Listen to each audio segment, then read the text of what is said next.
శ్రీ గురుభ్యో నమ. ఓం నమో భగవతే వాసుదేవాయ.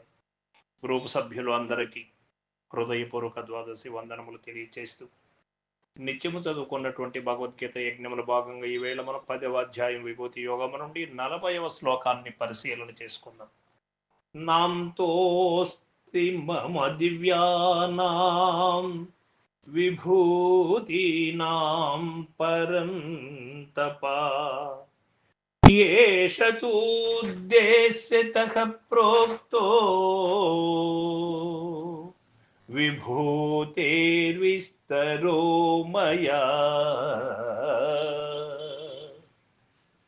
భగవానులు చెబుతూ ఉన్నారు, ఓ అర్జున, నా యొక్క దివ్యములైన విభూతులకు అంతము లేదు, ఎంతని చెప్పగలను. అయినను కొన్నిటిని సంక్షేమముగా నేనిప్పుడు వివరించి చెప్పి తిని అంతియే కాని ఇప్పుడు నేను చెప్పినటువంటి చోటుల్లోనే ఉన్నాను, మిగతా చోటుల్లో లేను అనే భావన కాదు. సర్వత్ర సర్వము నిండి నిమిడీకృతమై ఉన్నది నా యొక్క స్వరూపమే. కావున అన్ని జీవులలో ఉన్నది బీజం నేనే అయి ఉన్నాను అర్జున అని అర్జునుల వారి ద్వారా యావత్ ప్రపంచమునకు చాట తెల్లు చేశారు. ఈ సత్యాన్ని ఎరిగినటువంటి వాడు కుల దూషణ చెయ్యడు.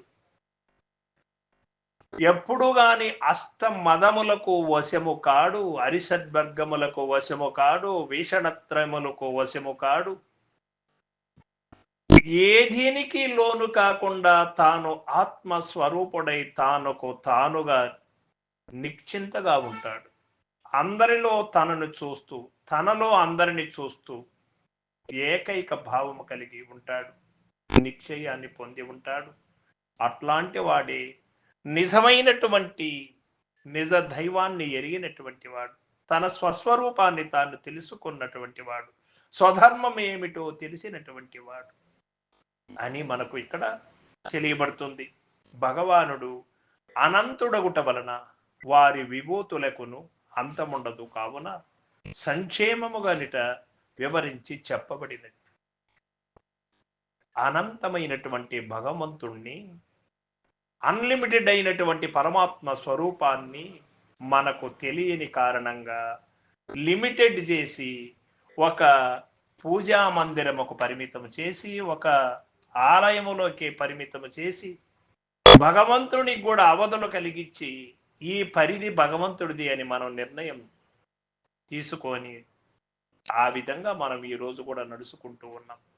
కానీ సత్యాన్ని ఎరిగినటువంటి వాడు సాకార రూపంలో ఉన్నటువంటి పరమాత్మని నిరాకారుణ్ణిగా చూడగలడు. సగుణములతో పూజిస్తున్నటువంటి భగవంతుణ్ణి నిర్గుణునిగా చూడగలడు. అక్కడ ఇక్కడ ద్వంద్వంగా చూస్తున్నటువంటి భావనని, ద్వైత భావనని వీడనాడి అద్వైత భావానికి రాగలడు. ఉన్నది ఒక్కటే పరమాత్మ, ఏకం సత్ విప్ర బహుజా వదంతి. ఏకం సత్, ఒకే పరమాత్మ ఉంటే ఏకం సత్ విప్ర బహుదా వదంతి. పౌరోహితులు వారి వారి మనోభావములకు అనుగుణంగా, వారి వారి అభిరుచులకు అనుగుణంగా రూప క్రియలు ఏర్పరిచి వారి ముందు ఉంచారు. నాటి కాలము నుండి నేటి కాలము వరకు కూడా అదే క్రమంలో పూజ, దైవ ఆరాధనలు ఇవన్నీ జరుగుతూ ఉన్నాయి. కానీ అందులో ఉన్నటువంటి విగ్రహ ప్రతిమలో ఉన్నటువంటి పరమాత్మ నాలో కూడా ఉన్నాడు అనే నిశ్చయం రావాలి.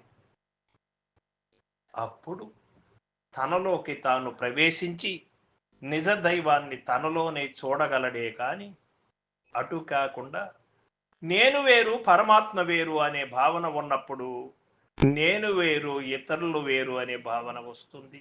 నా కులం వేరు ఇతరుల కులం వేరు అనే భావన వస్తుంది. నాని అనే భేదం వస్తుంది. నా అనే అహంకారం నశించేదానికి అవకాశమే ఉండదు. నానేది లేదు, అంతా ఉన్నది పరమాత్మే అన్నప్పుడు మళ్ళా నాని అనే భేదం ఎక్కడ వస్తుంది? ఆ తారతమ్యమునకు తావు ఉండదు. ఈ సత్యాన్ని తెలుసుకోవడం కోసం ఈ సత్యాన్ని నిరూపణ చేయడం కోసం ఎంతో మంది గురువులు, ఎంతో మంది శాస్త్రవేత్తలు, ఎన్నో వేదములు మన ముందుకు వచ్చాయి. మనం చూసి నిజము తెలుసుకొని భేదరహితులై, అహంకార రహితులై, సంకల్పరహితులై అందరూ కూడా సుఖశాంతులతో నిశ్చింతగా జీవించగలిగే శక్తి పరమాత్మ అందరికీ ఇవ్వాలని కోరుకుంటూ సర్వం సద్గురు పాదార్పణమస్తు. జై గురుదేవ.